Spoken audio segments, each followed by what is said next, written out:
ថ្ងៃគេកើគេសោញសប្បាយថ្ងៃខ្ញុំកើមដេចលឺសំឡេងយំសំឡេងនេះនៅក្បែរទ្រូងខ្ញុំសូមប្រាប់ការពិត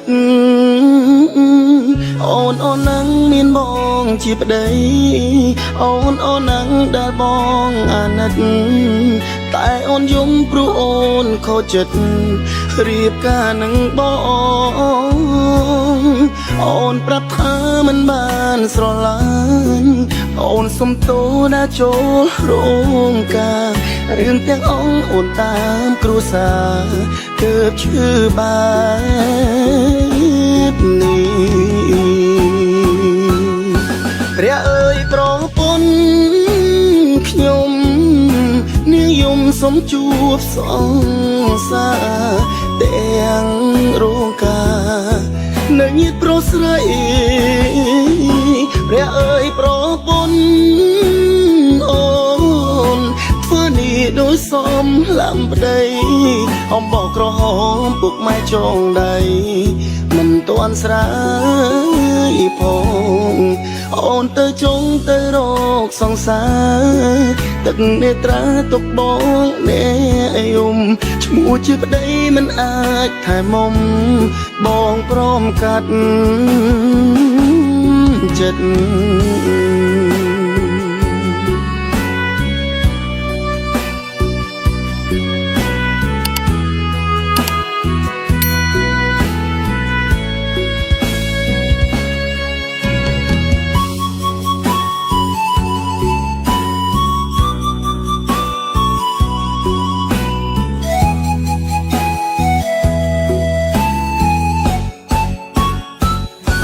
ព្រះអើយប្រពន្ធខ្ញុំនាងយំសុំជួបសង្សារទាំងរោងការនៅញាតប្រុសស្រីព្រះអើយប្រពន្ធអូនធ្វើនេះដោយសមឡាំប្តីអំបោះក្រហមពុកម៉ែចងដៃមិនទាន់ស្រាយផងអូនទៅចុងទៅរកសង្សារទឹកនេត្រាទុកបងអ្នកយំឈ្មោះជាប្តីមិនអាចថែមុំបងព្រមកាត់ចិត្តព្រះអើយប្រពន្ធខ្ញុំនាងយំសុំជួបសង្សារទាំងរោងការនៅញាតប្រុសស្រីព្រះអើយប្រពន្ធអូ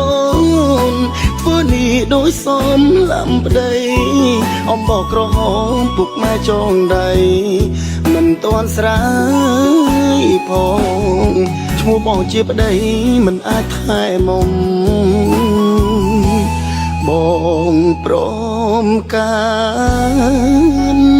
ចិត្ត